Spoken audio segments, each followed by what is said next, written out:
Hoje, aproveitando a ocasião do Dia dos Pais, falaremos um pouquinho sobre algumas lições que esse texto nos ensina quanto a este assunto especificamente, fazendo uma pausa na série sobre conversão, aproveitando a ocasião para falar sobre a questão da paternidade. Lucas capítulo 2, versículos de 41 a 52, assim nos diz a palavra do Senhor. Ora, anualmente iam seus pais a Jerusalém para a festa da Páscoa. Quando ele atingiu os 12 anos, subiram a Jerusalém, segundo o costume da festa. Terminados os dias da festa, ao regressarem, permaneceu o menino Jesus em Jerusalém, sem que seus pais o soubessem. Pensando, porém, estar ele entre os companheiros de viagem, foram caminho de um dia, e então passaram a procurá-lo entre os parentes e os conhecidos. E não o tendo encontrado, voltaram a Jerusalém à sua procura. 3 dias depois, o acharam no templo, assentado no meio dos doutores, ouvindo-os e interrogando-os. E todos os que o ouviam muito se admiravam da sua inteligência e das suas respostas. Logo que seus pais o viram, ficaram maravilhados. E sua mãe lhe disse: Filho, por que fizeste assim conosco? Teu pai e eu, aflitos, estamos à tua procura. E ele lhes respondeu: Por que me procuráveis? Não sabíeis que me cumpria estar na casa de meu pai? Não compreenderam, porém, as palavras que ele lhes dissera. E desceu com eles para Nazaré, e era-lhe submisso. Sua mãe, porém, guardava todas essas coisas no coração. E crescia Jesus em sabedoria, estatura e graça, diante de Deus e dos homens. Amém. Versículo 49, irmãos, nos diz o seguinte: Ele lhes respondeu: Por que me procuráveis? Não sabíeis que me cumpria estar na casa de meu pai? Amém. Que Deus, mais uma vez, fale ao nosso coração pela sua palavra. Quando nós falamos sobre a fase infante de Jesus, que é esse período que é exatamente anterior ao início do seu ministério, aos 30 anos, e a partir dessa data, dessa ocasião aqui, nós falamos de um período que a Escritura não é muito clara a respeito disso. Nós não sabemos que tipo de infância e que tipo de adolescência Jesus teve até completarem-se os seus 30 anos, que é o início do seu ministério.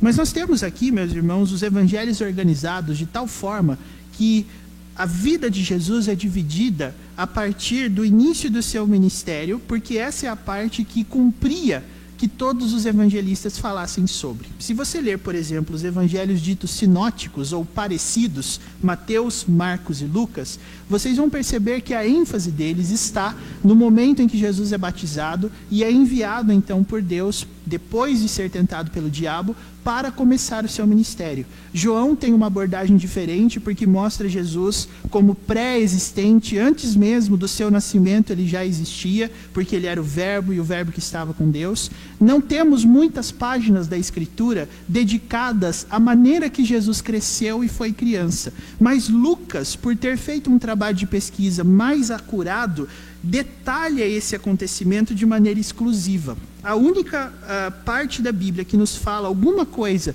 sobre um episódio da infância de Jesus é Lucas. E os irmãos podem perceber que isso é exatamente o que Lucas queria. Se você for lá para o primeiro capítulo, voltar um capítulo antes, você vai perceber que a preocupação de Lucas, por ser ele também alguém não judeu, porque Mateus teve a oportunidade de ser chamado pessoalmente por Jesus quando ele ainda estava na coletoria de impostos, quando ele era ainda assim chamado de Levi. Marcos também não foi discípulo de Jesus, mas ele aprendeu a seguir ao Senhor, principalmente através do testemunho de Pedro. E a João, tendo sido também um apóstolo de Jesus, todos eles conviveram de perto. Lucas foi alguém que não conviveu pessoalmente com Jesus porque ele era grego. Então tudo aquilo que ele sabia de Jesus e tudo aquilo que ele registrou no seu evangelho e também no livro de Atos, que originalmente é um livro só, foi resultado de uma pesquisa muito grande. Se os irmãos perceberem aqui, nos 4 primeiros versículos do capítulo 1, os irmãos perceberão que Lucas tenha a intenção de mostrar que o trabalho de pesquisa dele era preocupado simplesmente com a questão de que a informação fosse completa. Vejam os irmãos nos versículos de 1 a 4 que Lucas diz assim: visto que muitos houve que empreenderam uma narração coordenada dos fatos que entre nós se realizaram, conforme nos transmitiram os que desde o princípio foram deles testemunhas oculares e ministros da palavra, igualmente a mim me pareceu bem, depois de, aí note, acurada investigação de tudo desde sua origem, dar-te por escrito, excelentíssimo Teófilo, uma exposição em ordem, para que tenhas plena certeza das verdades em que foste instruído.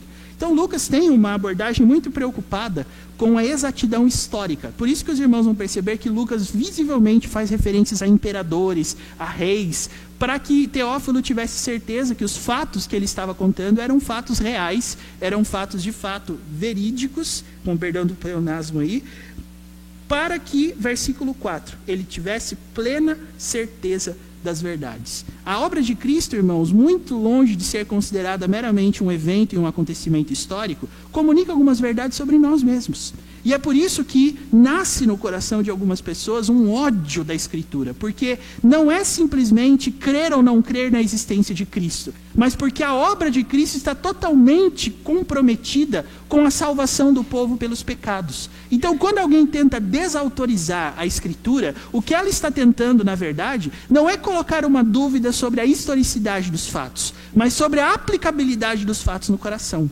Porque se ele morreu pelos pecados, então, mais importante do que Jesus existir, o pecado existe e ele precisa ser resolvido.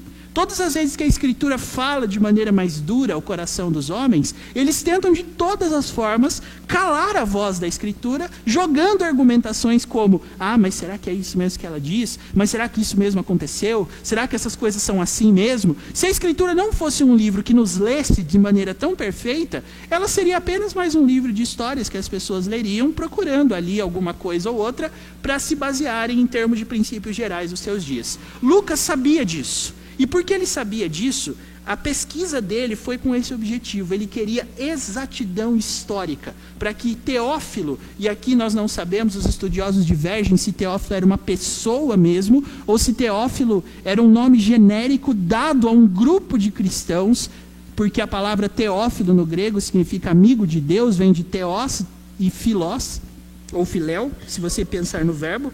Então, tudo aquilo que é encontrado nos escritos de Lucas, aqui neste evangelho em Atos, tem como objetivo instruir a esse Teófilo. Seja ele um indivíduo ou seja ele um grupo de pessoas, o que nós temos aqui, irmãos, é um relato detalhado. Portanto, Lucas é o único que registra esse evento em que Jesus está no meio dos doutores, e que é um evento que, para mim, tem bastante relevância, não somente para que nós tenhamos ideia de como foi para José e Maria criar um filho perfeito sem pecado, mas porque a partir da infância de Cristo, nós também temos algumas lições, não somente sobre as crianças, mas também sobre como nós devemos lidar com elas. E eu quero começar, meus irmãos, essa nossa exposição justamente dando o tema que vai nos nortear aqui. Como é criar filhos perfeitos? E aqui nós estamos falando de alguém que efetivamente era perfeito. Mas, ao mesmo tempo, nós também sabemos que todo fruto do nosso ventre, nós temos a tendência de achar que é perfeito. Tudo aquilo que nasce de nós, que tem o nosso sangue, que tem o nosso DNA, nós temos a tendência de pensar que é perfeito. É por isso que não é raro você ver pais que, mesmo expostos diante da iniquidade dos seus filhos, não são convencidos de que eles de fato são pessoas que merecem correção. Uma das coisas que mais choca é a gente perceber que mesmo no ambiente escolar, mesmo no ambiente eclesiástico, este ambiente da igreja, quando nós temos a necessidade de confrontar os filhos, os maiores inimigos dessa confrontação são os pais. Porque pensem, quando você critica alguém que você não conhece, essa crítica tem um peso. Agora, quando você critica alguém que aprendeu com você, que vive com você, e que pensa às vezes como você, criticar esta conduta específica é, de certa forma, criticar você. Talvez seja por isso que muitos pais não aceitem que os seus filhos sejam repreendidos por outra pessoa.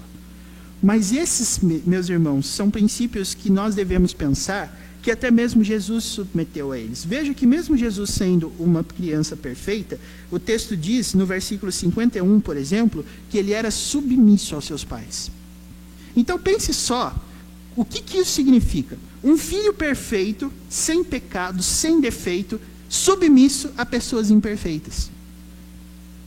José e Maria foram escolhidos para serem pai e mãe, terrenos do Salvador. E Jesus era submisso para eles. Esse detalhe para mim é muito interessante, porque Jesus sempre teve todas as características do ser divino. Jesus sempre teve todas as características da divindade.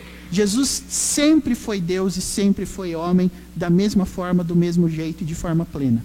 Mas Jesus era submisso. Submissão, portanto, irmãos, é a lição, assim, por excelência, para que nós aprendamos a criar os nossos filhos na perfeição. E como é que nós podemos perceber, por esse texto, por esse evento, a maneira que Jesus foi criado? Eu quero que os irmãos atentem aqui para esses princípios, para que nós possamos também, dada a situação particular que esse texto nos apresenta, uma criança perfeita efetivamente, você pode pensar assim, mas eu não crio pessoas perfeitas, eu não sou perfeito, então como que eu posso aplicar esses princípios na minha vida? É exatamente por isso que eu quero chamar a sua atenção. Essa história foi revelada não apenas para ser informativa, mas porque ela transmite verdades. Essa é a preocupação de Paulo para Teófilo. Você tem que ter certeza das verdades em que você está sendo instruído. Então aqui, irmãos, nós não temos um mundo ideal, que é tão ideal que ele chega a ser intransponível, que ele chega a ser inatingível. Nós estamos falando aqui de princípios que eu e você devemos levar em consideração quando nós também observamos o cuidado de Deus com as famílias. Uma outra coisa que eu acho interessante nesse texto é que a maneira que Jesus foi criado pode não ser efetivamente algo que você pense que pode ser aplicado ao seu contexto hoje. E esse é o argumento que muitas pessoas usam. Elas dizem, por exemplo, criar filhos naquele tempo é uma coisa, criar filhos hoje é outra. Elas dizem, por exemplo, a maneira que as coisas funcionavam há um tempo atrás não é a mesma maneira que funciona hoje. Então não dá para a gente falar de criação de filhos pensando lá atrás e pensando agora, porque agora as coisas são diferentes. O que funciona no seu lar não funciona no meu lar. Esse é um argumento que fatalmente a gente ouve. Mas aqui, irmãos, eu preciso que você foque o seu pensamento na seguinte questão. Você crê que a Bíblia é a palavra de Deus? Você crê de todo o seu coração que a Bíblia é inspirada por Deus, é útil para o nosso ensino, para a nossa repreensão? Você crê nisso de verdade? Então, o abismo cultural que existe entre o mundo bíblico e o nosso mundo precisa deixar de existir na nossa mente. Nós temos que saber que, muito embora essas coisas tenham acontecido muito tempo atrás, essas coisas são válidas para nós hoje na parte dos seus princípios. É claro que você não vai ver hoje as pessoas sendo circuncidadas como Jesus mesmo foi, conforme está escrito aqui em Lucas 2:21. Mas o que a circuncisão tem a ver com isso? Logo, falar sobre criação de filhos não é um assunto que você deve considerar apenas sendo algo de responsabilidade dos pais. Mas para você viver de acordo com os princípios da palavra de Deus, você precisa pensar algumas coisas que se aplicam de maneira geral a todos. Para você tirar lições da Escritura, você precisa entender que a Escritura tem como pano de fundo um problema maior, que é justamente a obra de Cristo que veio nos livrar do pecado. Como que nós podemos encarar essas coisas, tirando lições aqui da criação de filhos perfeitos, o menino que era Jesus? Bom, eu vou dividir esse texto, irmãos, em duas partes. E essas partes são do versículo 41 até o versículo 47, a primeira, dos versículos 48 a 52, a segunda, e aí a gente vai caminhar nesse texto assim. Como a gente cria filhos perfeitos? Como a gente pensa na perfeição quando nós fazemos as coisas? Bom, na primeira parte nós temos aqui Lucas nos contando o que estava acontecendo. E o que estava acontecendo? O texto diz no versículo 41 que Jesus ia com os seus pais anualmente para Jerusalém para a festa da Páscoa. E essa era uma caminhada de pelo menos 3 dias, dada a localização de Nazaré em relação a Jerusalém. Ficava distante 3 dias, não porque era muito longe, mas porque o trajeto era feito a pé. Então, todas as vezes, todos os anos, quando a Páscoa era celebrada em Jerusalém, as pessoas iam para lá e Jesus e os seus pais estavam entre eles. E aí o versículo 42 nos diz, meus irmãos, que quando ele, Jesus, atingiu 12 anos, eles também subiram a Jerusalém, segundo o costume da festa. O que eu quero que você entenda nesse caso aqui? Quando a Bíblia fala do costume da festa, do versículo 42, que tipo de costume era esse? Vejam, todas as celebrações judaicas eram celebrações familiares. Todas as celebrações judaicas eram celebrações nas quais toda a família participava. E aqui eu preciso lembrar com você o que era a Páscoa. Se você perceber, a Páscoa foi instituída por Deus quando o povo ainda estava no Egito, conforme o relato de Êxodo 12. Naquele dia, o que se deveria fazer? Separar um cordeirinho de um ano e fazê-lo assado juntamente com os pães asmos ou pão sem fermento e ervas amargas. O detalhe, irmãos, é que lá no passado, essa era uma refeição que deveria ter a característica de ser muito rápida, porque o povo deveria sair do Egito, porque à meia-noite o anjo destruidor passaria por todo o Egito e todas as casas que não estivessem marcadas com o sangue na porta teriam seus primogênitos assassinados. A ideia, meus irmãos, é exatamente essa. Deus ensinou por meio da Páscoa o princípio da consagração e da urgência. Nós não estamos esperando o anjo destruidor, mas nós hoje vivemos num tempo no qual a expectativa pelo retorno de Cristo é o que move o nosso coração em direção à santificação. Tudo ganha sentido na nossa vida quando nós esperamos e direcionamos a nossa esperança para esse dia. Aqui nessa época, quando Jesus ainda não tinha consumado a sua obra, a Páscoa era a maneira do povo lembrar da urgência da saída do Egito. Eles precisavam sair do Egito. A Páscoa foi instituída, meus irmãos, como memorial para que não se ficasse absolutamente nada no Egito. Então, esses dois temas, a urgência e a consagração, eram as marcas da refeição da Páscoa. E Jesus foi incluído nessa refeição com 12 anos. O texto diz no versículo 43 que quando os dias da festa passavam, você pode perceber que Jesus ficou em Jerusalém sem que os seus pais soubessem. E aqui nós temos um detalhe que eu acredito que você precisa meditar. Quando nós falamos da perfeição de Cristo, nós estamos falando de uma perfeição absoluta em todos os sentidos. Moral, espiritual, obediência, submissão. Então nós temos que entender o que aconteceu aqui. Será que Jesus fez alguma coisa escondido dos seus pais e ficou lá em Jerusalém sem que eles soubessem? De uma maneira assim, rebelde? De uma maneira inconsequente e irresponsável? Se você pensar que sim, então vai cair por terra totalmente a ideia de que Cristo viveu nessa terra e não cometeu pecado. Você vai ter que confessar, não, Jesus aqui ele vacilou, aqui ele desobedeceu aos pais. Então ele não era perfeito. Então o plano salvador não faria sentido. Nós não podemos acreditar nisso. Então, irmãos, o que é que aconteceu? Por que os pais de Jesus não souberam que Jesus ficou lá? Você pode perceber que quando José e Maria perceberam que Jesus não estava com eles, versículo 44 disse que eles pensaram que Jesus estava entre os companheiros de viagem. E aí eles voltaram pelo caminho e fizeram de novo a procura e não encontraram, depois foram até os parentes e não encontraram, e aí eles voltaram para Jerusalém. O texto diz que esse espaço de procura durou 3 dias. E aqui eu quero que você pense uma coisa: um pai procurar o filho por 3 dias e não achar. Essa é o componente emocional do texto. E aí, quando eles procuraram, em Jerusalém, o versículo 45 nos diz isso, não é? Que eles voltaram para Jerusalém, ainda ali demorou 3 dias para eles acharem a Jesus. Naquela época não existia GPS, naquela época não existia mapa, então tudo tinha que ser muito manual. Não que Jerusalém fosse uma cidade muito grande, mas porque as limitações tecnológicas forçavam a coisa a ser assim. E o texto diz no versículo 46, meus irmãos, que eles acharam Jesus aonde? O texto diz, assentado no meio dos doutores, ouvindo-os e interrogando-os.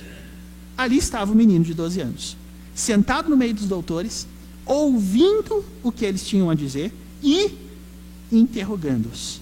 E o versículo 47 nos diz o seguinte: todos que o ouviam E aqui nós não sabemos se esses todos fazem referência aos doutores, ou se juntou gente em volta para ver um menino de 12 anos conversando ali com os mestres e sabedores da lei. As duas possibilidades são plausíveis para o texto. O texto diz que todos que o ouviam muito se admiravam da sua inteligência e da sua resposta.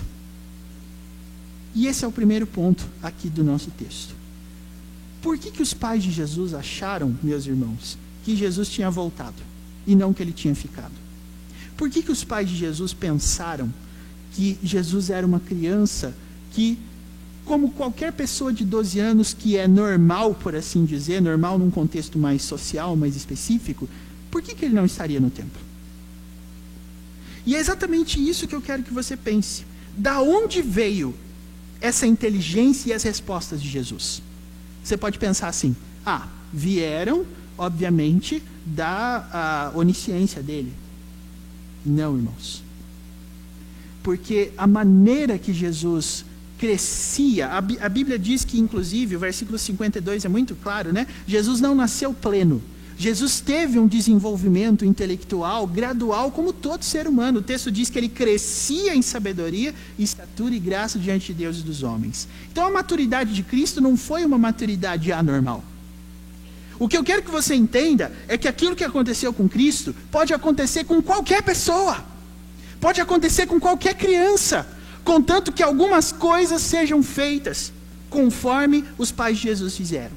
Então, irmãos, é bem provável que os pais de Jesus, mesmo que eles tivessem a intenção de criar Jesus nos caminhos do Senhor, eles não esperavam que o próprio Jesus fosse tão apegado aos princípios aos quais ele estava se rendendo.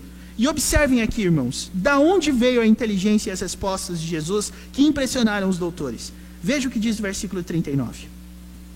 Do mesmo capítulo 2.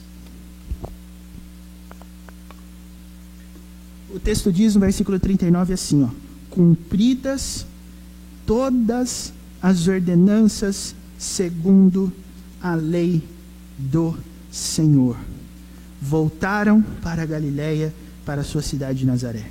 E o texto diz no 40 assim, crescia o menino e se fortalecia, enchendo-se de sabedoria, e a graça de Deus estava sobre ele. Se você procurar na língua grega, a palavra equivalente a se fortalecia, você vai perceber que o texto grego é muito mais claro. Em que sentido Jesus se fortalecia? O texto grego diz assim, crescia o menino e se fortalecia no Espírito.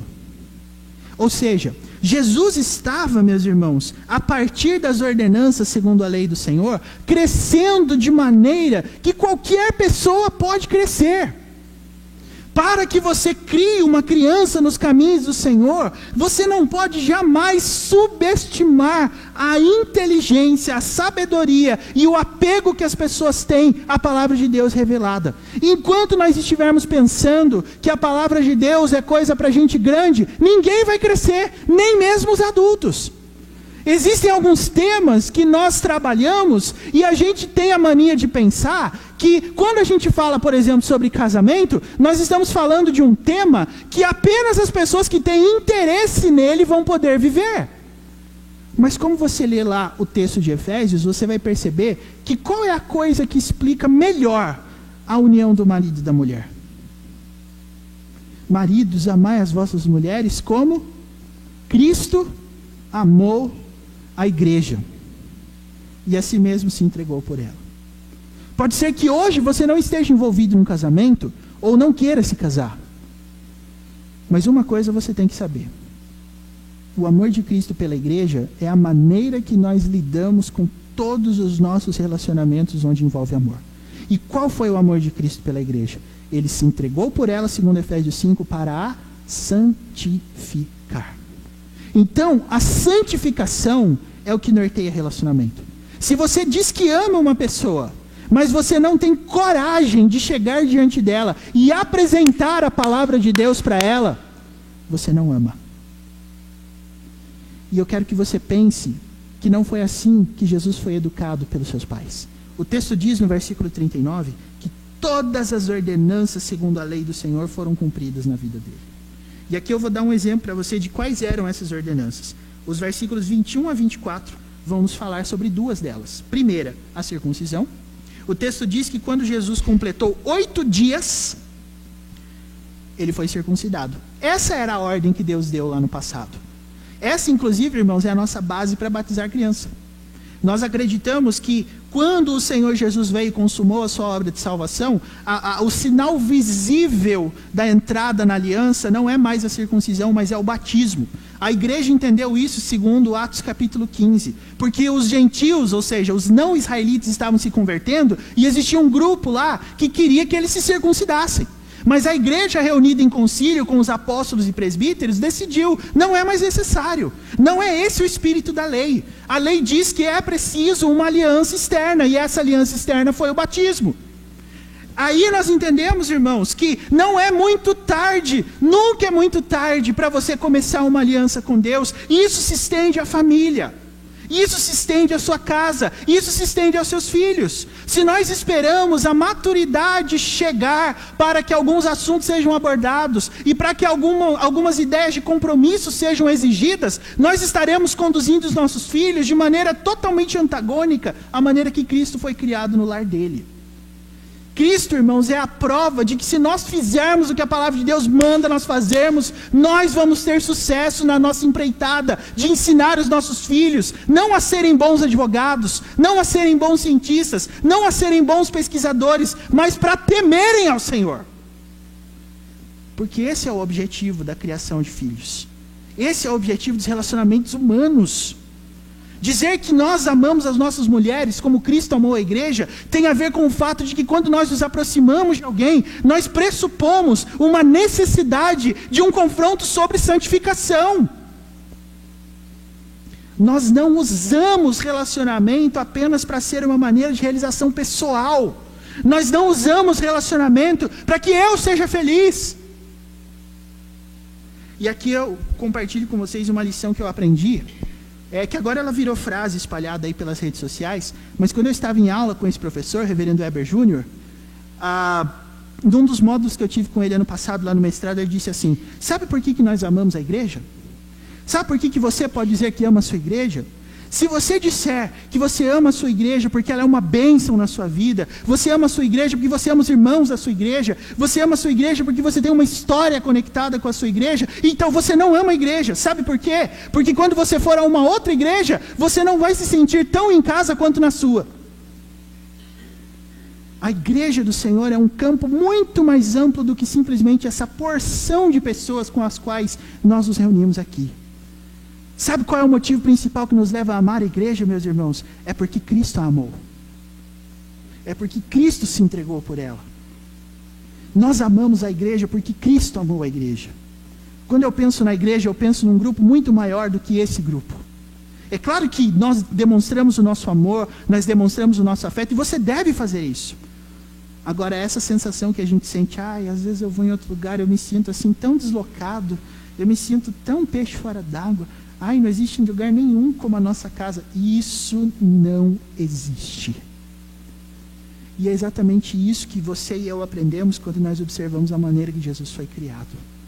Jesus, desde cedo, foi submetido a todos os trâmites da lei. E além da circuncisão, irmãos, nós temos aqui no versículo 22, o texto diz que Jesus foi submetido à purificação. Se você quiser mais detalhes sobre o que é isso, é só você ler Levítico 12, do 6 ao 8. Nós não temos tempo de explorar muito isso aqui, então eu gostaria apenas que você guardasse isso, lesse lá na sua casa, mas o contexto da purificação pode ser resumido no versículo 23, olha aí, conforme o que está escrito na lei do Senhor, todo primogênito ao Senhor será consagrado. Então, é exatamente o mesmo contexto, irmãos, da Páscoa. A Páscoa era importante por causa dos primogênitos. E Jesus, o primogênito de José e Maria, o primeiro filho que nasceu a eles, foi criado nos princípios. Por causa disso, quando ele ia para Jerusalém, aonde ele gostava de estar? No templo. Aonde ele queria estar? No templo. Então você precisa ser zeloso no ensino de todos os princípios da palavra de Deus cedo. E aí eu pergunto a você uma coisa. Quando é que uma pessoa está pronta para receber o Evangelho? Quando é que uma pessoa está pronta para receber a mensagem do Senhor? Eu aposto que nas idas e vindas do mundo, você já deve ter encontrado com muita gente que quando você faz as propostas de salvação para ela, diz assim, eu acho que eu não estou preparado para isso. Acho que não é minha hora ainda. Acho que não é o momento ainda. O que essa frase significa? Que é necessário um princípio básico de maturidade para você adentrar os princípios da palavra de Deus? Existe idade mínima para você seguir a palavra de Deus? Eu acredito que esse não é o caso, irmãos. Sabe qual é o problema? A palavra de Deus propõe a você um estilo de vida, por vezes, diferente do seu. E quando a palavra de Deus faz o convite, tipo, vamos lá, vamos seguir a vida, vamos mudar de vida, quando as pessoas dizem que não estão preparadas, na verdade elas estão dizendo assim, eu acho que eu ainda não quero abandonar o meu estilo de vida antigo. Eu acho que eu não quero ser diferente. Agora, se o seu estilo de vida impede você de assumir um compromisso com Deus, o que dizer do seu estilo de vida? Eu sempre conto essa história para você. Pelo menos eu acho. Todas as vezes que eu via algumas pessoas convidando pais, mães para virem à igreja, alguns pais iam. Mas o pai de um dos amigos nossos dizia assim, não, eu vou quando o coração manda. Eu vou só quando eu sinto vontade de ir. Eu não preciso ir toda semana. Sabe quantas vezes por ano aquele miserável ia na igreja? No Natal e na Páscoa. Porque eram as vezes que o coração dele o chamava para a casa de Deus. Por que não chama todo dia? Por que não chama sempre? Por que não chama toda hora? E aqui você vai perceber. Jesus foi alguém, irmãos, que a vida toda seguiu todos os trâmites da lei orientados pelos seus pais. E é isso que o Evangelho causa, até na criança. Até a criança, o livro de Provérbios fala, se dá a conhecer pelas suas ações se o que faz é puro e reto. Uma criança sabe o que ela está fazendo. Então não existe idade mínima.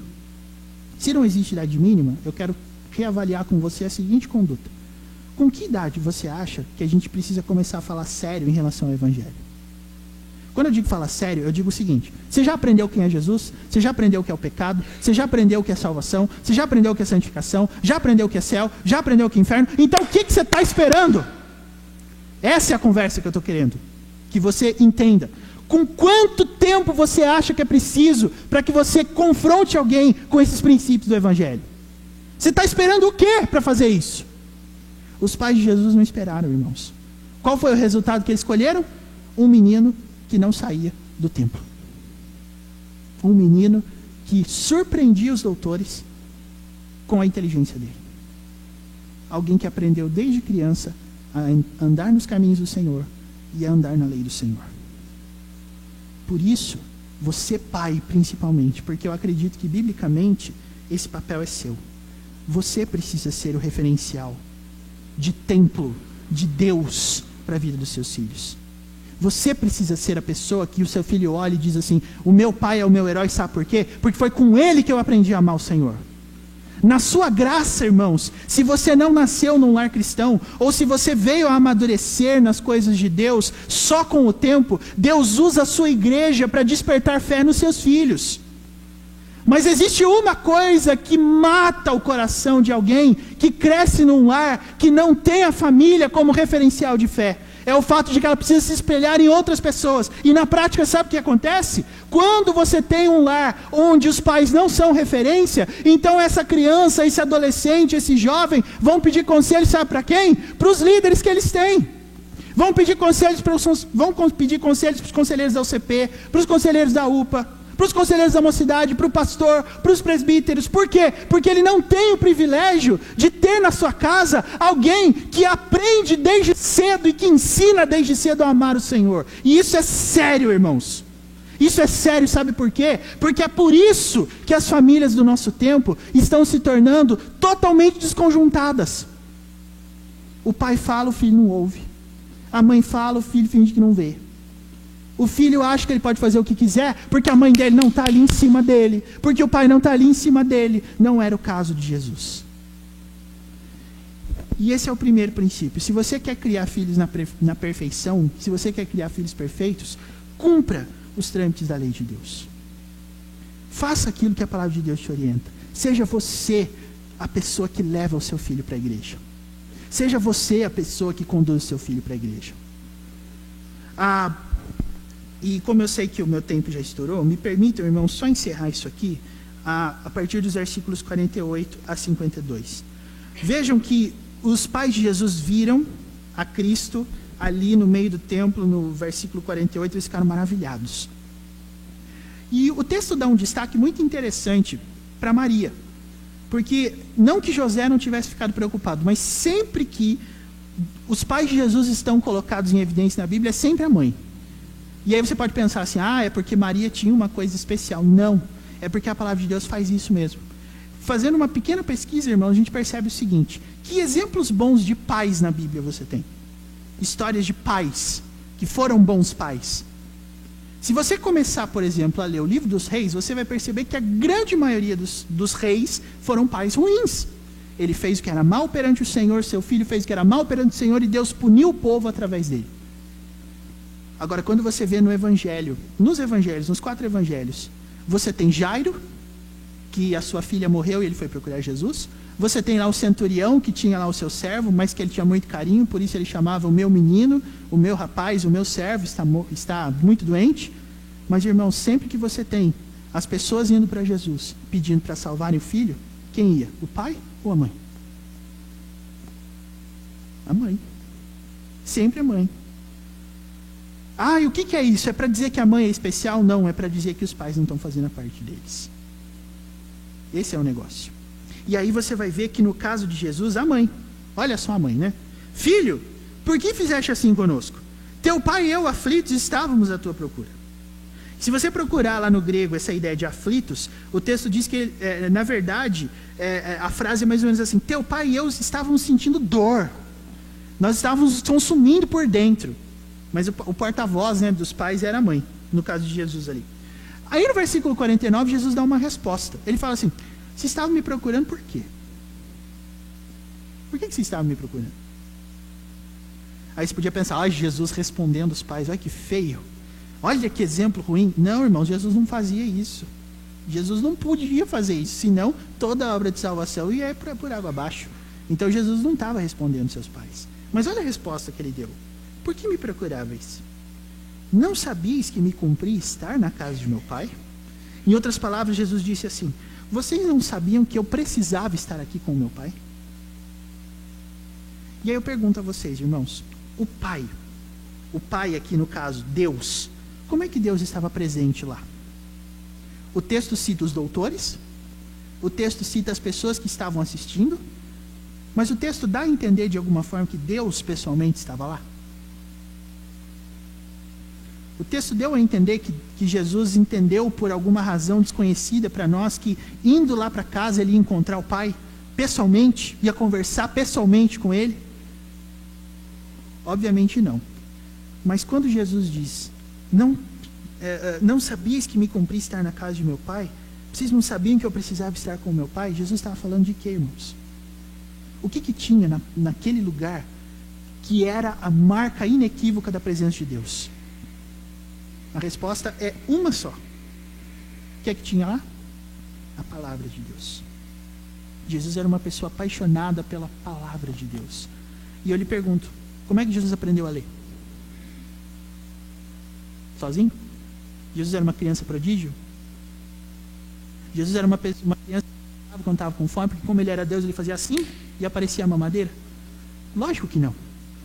Jesus era uma criança tão assim diferente, que quando ele queria brincar com alguma coisa que ele não tinha, ele falava assim, igual Deus falou no passado, haja luz, ele falava, haja bola, aí ele aparecia uma bola para ele brincar? É claro que não, é lógico que não.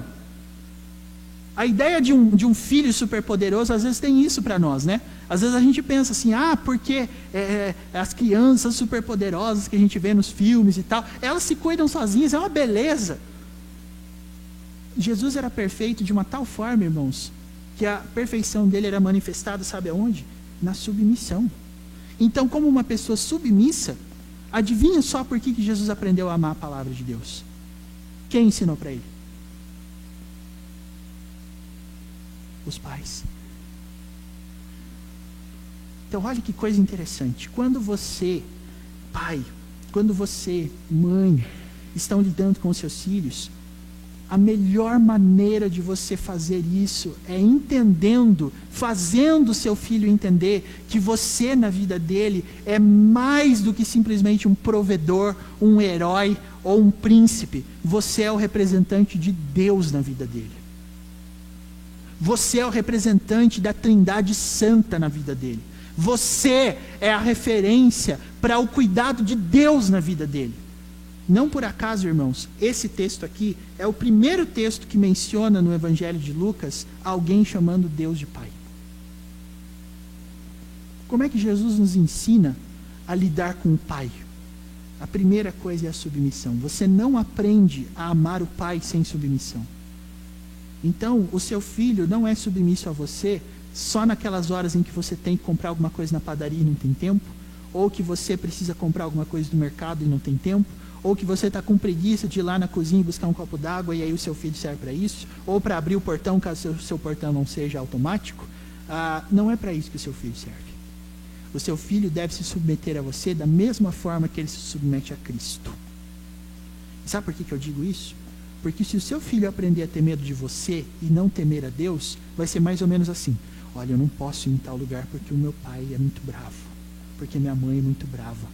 No dia que ele crescer, que a sua voz engrossar, que ele criar barba, ou que ele desenvolver o seu corpo, se ele for menina, e ele aprender a falar mais alto que você, ele perder o medo de você, sabe o que vai acontecer com ele?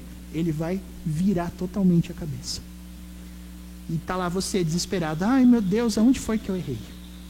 O que aconteceu na minha casa, meu Deus do céu? Sabe o que aconteceu? A submissão não foi ensinada nos termos corretos. Você precisa aprender a ensinar o seu filho a obedecer a Deus. E pasmem, quando ele aprender a obedecer a Deus, sabe quem que ele vai obedecer também? Você. Não porque você vai dar coisa em troca para ele, mas porque isso, irmãos, é o propósito da existência da nossa vida. Então, a segunda lição que o texto nos ensina é essa. Primeira, quer criar filhos perfeitos? Siga os trâmites da lei. Crie o seu filho no temor do Senhor. Ensine, seja você a referência. Segunda lição. Faça o seu filho entender que submissão é a Deus. Não é propriamente a você.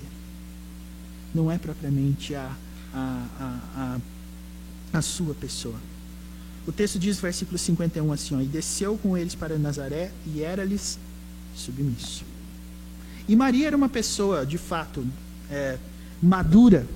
Tanto é que diz no versículo 51 que ela guardava essas coisas no coração. Que coisa exatamente? Se você procurar o texto grego, você vai perceber que todas essas coisas aqui, a palavra que foi traduzida como coisas, pode ser traduzida também como palavra. Todas essas palavras. Então vejam, irmãos, o que Maria guardou no coração dela foi o fato de que Jesus disse no versículo 49 assim, ó: não sabíeis que me cumpria estar na casa de meu pai? É isso que Maria guardou no coração.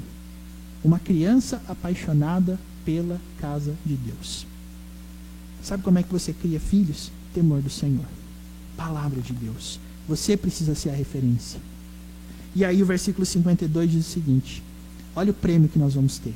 Jesus crescia em sabedoria, estatura e graça.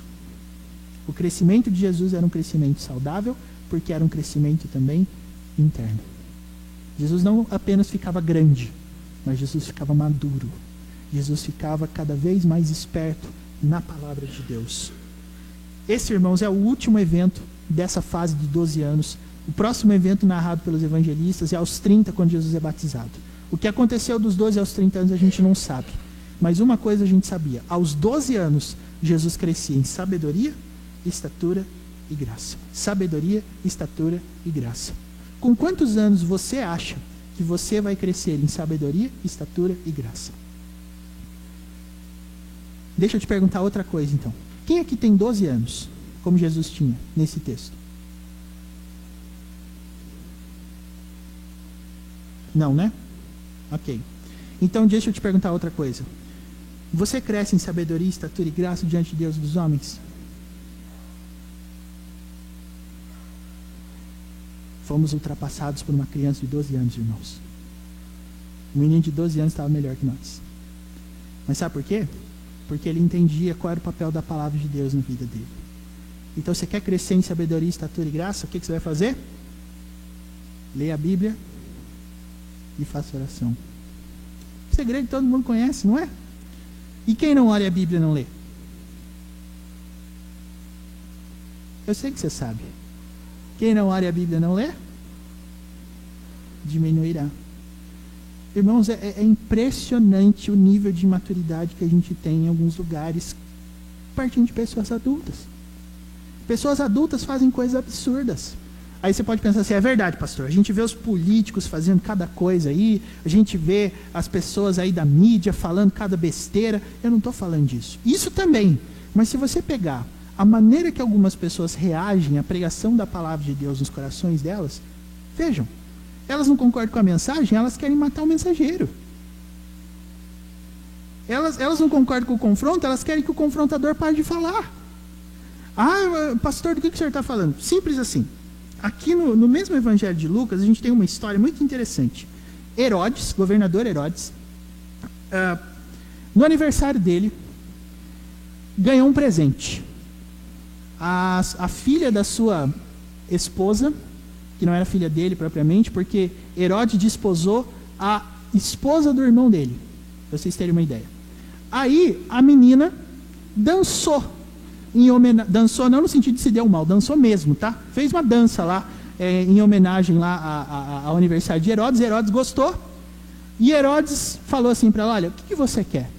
Pode pedir o que você quiser, ainda que seja metade do reino.